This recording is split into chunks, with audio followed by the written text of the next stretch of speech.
Okay, let's set the scene. Imagine it's May 8th, 2025. Across Punjab and Rajasthan, things are eerily quiet.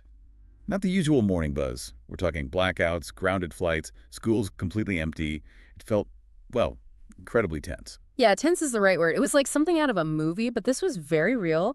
It all stemmed from the events of the previous day, India's Operation Sindoor, and then bam, these alleged Pakistani drone incursions just poured fuel on the fire. Exactly. Operation Sindoor happened on May 7th. This was India's answer to that horrific terror attack in Pahalgam back on April 22nd. 26 people killed, mostly tourists, right there in J&K.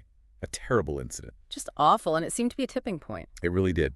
So India launched airstrikes. 9 locations, they said, across Pakistan and Pakistan-occupied Kashmir, or PoK, targeting groups like Jaish-e-Mohammed, JEM, and Lashkar-e-Taiba. And they specifically hit a known gem facility, didn't they? In Bahalpur. That's right, Bahalpur in Pakistan. Yeah. And that location is key. It's only about, 100 kilometers from the Rajasthan border? Yep. Very close. Alarmingly close, which obviously ratcheted up the stakes for Rajasthan immediately. And India was very careful with its language. They described the strikes as measured, proportionate, and responsible, trying to signal, that this wasn't indiscriminate. Right, a calculated message. Targeting terror infrastructure, they said, but trying to avoid, well, a wider conflict, a delicate balancing act. But then, barely hours later, May 8th rolls around, and we get these reports. Alleged Pakistani drone incursions targeting military sites, apparently, in 15 cities across northern and western India. 15 cities. Places like Amritsar, Srinagar, Chandigarh were specifically mentioned. That's a pretty widespread. Huge.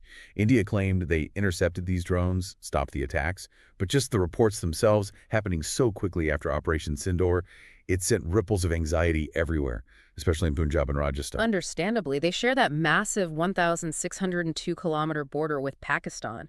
Suddenly, that border felt very, very active. So that's what we're diving into today, how Punjab and Rajasthan reacted, what happened on the ground in those critical hours. That border is always a sensitive zone, but this period was exceptional, a huge challenge for security forces. Let's start with Punjab. Their response was pretty immediate and widespread. 6 districts right on the border: Firozpur, Pathankot, Fazilka, Amritsar, Gurdaspur, Tarn. They basically went into shutdown mode. Shutdown meaning? Schools closed. And not just for a day or two, indefinitely. Imagine being a parent there, the uncertainty. Yeah, indefinite closure sends a strong signal about the perceived level of threat. Keeping kids safe, avoiding large gatherings, standard procedure in a crisis, but unsettling nonetheless. Definitely. And it wasn't just schools. The main international airport in Amritsar, Sri Gurunadath Ramdas Ji, shut down too. Think of the disruption, travel, business, everything just halted. Massive economic ripple effects right away. And I remember hearing all police leave was canceled. That's right. Every single officer in the Punjab police were called no leave, full deployment. It painted a picture of a state really bracing itself. And remember, Punjab's got that 132-kilometer direct border. They're right on the front line. Their position makes them absolutely critical in any situation like this. The speed of their response shows they know the risks all too well. Now let's shift over to Rajasthan. Even longer border there. And their response was, if anything, even more dramatic in some ways. The big thing was the statewide blackout. The blackout, right. That was quite something. At 8 p.m. on May 8th, the entire state, lights out, street lights off, homes dark, everything. And this wasn't a power failure. It was a deliberate civil defense exercise. The biggest since the 1971 war, I believe. The goal being to make targeting harder. Oh, yeah. Deny visual cues for any potential incoming drones or aircraft. Basically make the state invisible from the air. Incredible coordination needed for that. And they even told people not to use emergency lights. Exactly. No inverters, no flashlights, not even car headlights. Just complete darkness. It's a stark image, isn't it? The whole state trying to disappear. It really is. A very serious measure. And like Punjab, Rajasthan closed schools in its border districts too. Bikaner, Jaisalmer, Barmer, Srinagar. Airports in Jodhpur and Kishangarh were shut down, at least until May 10th initially. Jaisalmer even had its own specific blackout period, midnight to 4 a.m. So targeted measures, as well as the statewide one, probably based on specific intelligence for different areas. Yeah, it seems likely. And you had key officials, the collectors in Jaisalmer and Jodhpur Dabi and Gaurav Agrawal, issuing these urgent public notices, keeping people informed, telling them what precautions to take. Communicating clearly is vital in these situations. Reduce panic, ensure people know what's happening. Hospitals were put on alert too, stocking up extra blood, medicines, making sure backup power was ready. Fuel stations told to keep tanks full, preparing for the worst, really. Standard emergency preparedness, but absolutely crucial, ensuring essential services can cope. And near the border itself, villages apparently activated evacuation plans, just in case. Having those plans ready is key to minimizing potential harm to civilians if things escalate further. The Border Security Force, the BSF, especially down in Barmer, they were taking no chances. Reports of shoot-on-sight orders for any suspicious movements near the border fence. Local intelligence networks were fully activated. A very hard line, reflecting the seriousness of the threat perception. Protect the border at all costs. And the message to the public was consistent. Stay calm, don't spread rumors, and maybe hold off on those picnics near the border for a while. Right. Seems obvious, but a necessary reminder when tensions are this high. Stay away from potential flashpoints. And back in Punjab, their police force made a strong statement, vowing full support to the Indian Army, promising a crushing response if provoked, showing a united front. Projecting strength and unity is part of the deterrent strategy in these scenarios, a signal to the other side. Okay, but while all this is happening, this very clear picture of high alert in India, Pakistan was telling a completely different story about those drones. Ah, yes, the drone discrepancy. That was, well, confusing. Very. Pakistan's military spokesperson, General Ahmed Sharif Chaudhry, came out and said, no, actually, India sent drones into Pakistan. Over a dozen of them, he claimed, targeting cities like Rawalpindi. Rawalpindi, where their military headquarters is, that's a major accusation. He called aggression, right? Blatant aggression, yes. And he claimed Pakistan shot down 25 Indian drones, 25, and reported casualties, soldiers injured, a civilian killed in Sindh province. Wow. 25 drones, that's a huge number. And casualties reported too. If true, that flips the narrative completely. India as the aggressor in that specific exchange. But India flatly denied it. Their version was, Pakistan tried to hit military targets in places like Amritsar and Chandigarh, maybe with drones, maybe missiles, but India's air defenses stopped them cold, thwarted the attempt. So two complete opposite accounts. Someone's not telling the whole truth, or perhaps both sides are emphasizing different aspects. It's incredibly difficult to verify these things independently. Especially with drone warfare. It's inherently murky, allows for deniability, who flew what, where, when, hard to pin down definitively. What is clear is that both sides are showing off their drone capabilities. It feels like a new dimension to the conflict, a technological flexing of muscles. Yeah. Operation Sindoor was India's clear message, using airstrikes. And maybe these drone incidents, whatever the truth, were Pakistan's way of signaling back. And all this against the backdrop of continued cross-border shelling along the line of control in Kashmir. That never really stopped. Right, that constant simmer of conflict was always there. But the Pahalgam attack on April 22nd, that was the spark that lit this particular fire. That attack really seemed to be the immediate catalyst. 26 people killed, many just tourists enjoying the region. It crossed a line. And India didn't hesitate to point the finger at Pakistan, accusing them of backing Jem and Lati, the groups blamed for the attack. Which led directly to Operation Sindoor, framed as retaliation against that specific terror infrastructure. Targeting the Jem HQ in Bahawalpur, those Lati camps linked to the old Mumbai attacks, India was hitting specific, symbolic targets. And interestingly, the Jem leader, Masood Azhar, apparently did confirm some family members and associates were killed in Bahawalpur, an indirect admission that India hit something significant there. Yeah. India's Foreign Secretary Vikram Misri explicitly called Pahalgam the original escalation, framing Operation Sindoor as a necessary response, self-defense. Setting the narrative. They started it, we responded proportionately. That was the clear message. Though predictably, Pakistan denied any terror groups were even present in the areas India hit. They claimed only civilian casualties resulted from the airstrikes. That familiar pattern of claim and counterclaim makes de-escalation incredibly difficult when both sides have such different versions of reality. Amidst all this high-level tension, it's crucial we don't forget the human stories caught in the middle.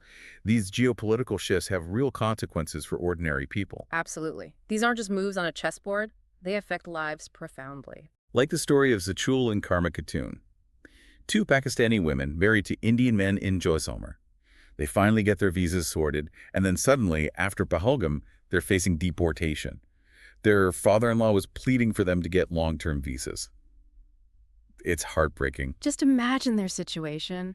Caught between two countries, their family life thrown into turmoil by events completely outside their control. Cross-border families are always vulnerable in these times. And there was another story, a Hindu family of 18 from Sindh in Pakistan. They'd come to Barmer, hoping for a safer life, applying for long-term visas. Now, with tensions soaring, their future is completely uncertain. Their hopes for stability just jeopardized overnight by the changing political winds. It really underscores the human cost. It really does. Now, almost ironically, India's Home Ministry had actually scheduled nationwide civil defense drills for May 7th and 8th. The timing was unsettling, given what actually happened. Yeah, quite the coincidence, or perhaps indicative of a generally heightened threat assessment even before these specific incidents. Maybe. In Punjab, 20 towns practiced air raid sirens, evacuation drills. Amritsar even did a blackout rehearsal just hours before the real statewide blackout was ordered in Rajasthan. Preparing the population, testing systems, standard procedure, but the timing adds a layer of, well, surrealism to it all. And it wasn't just Punjab and Rajasthan. The Jaisalmer fort went dark for the drill. Even down in Gujarat, in the Kutch region bordering Pakistan, they suspended civilian flights from Bhuj and Rajkot temporarily. Showing this was a nationwide state of alertness. The goal was public preparedness, how to shelter, not to panic. The MHA even issued guidelines on things like cleaning out bunkers, using camouflage, things you hope you never need. Stark reminders of what could happen. It shows the level of concern at the very top. Definitely. A recognition that this could potentially escalate significantly. And the world was watching, of course. International reactions poured in. Calls for restraint from the UN chief, Antonio Guterres, from the U.S. president at the time, Donald Trump. Standard calls for de-escalation from the international community, always hoping to prevent conflict between nuclear-armed states. The UK's Priti Patel acknowledged India's right to self-defense, but also urged caution. Russia's Putin condemned Pahalgam and seemed to back India's stance. China's ambassador met with Pakistan Prime Minister Shehbaz Sharif. A lot of diplomatic maneuvering. You see the different alignments playing out, everyone concerned, but with slightly different angles depending on their own interests. The world was definitely holding its breath. India also made some non-military moves. Diplomatically, administratively. The Indus Waters Treaty, that long-standing water-sharing agreement, was suspended. That's a huge step. Suspending that treaty has massive implications beyond the immediate crisis, a significant pressure tactic. And an order went out for Pakistani nationals in India without long-term visas to leave by April 29th.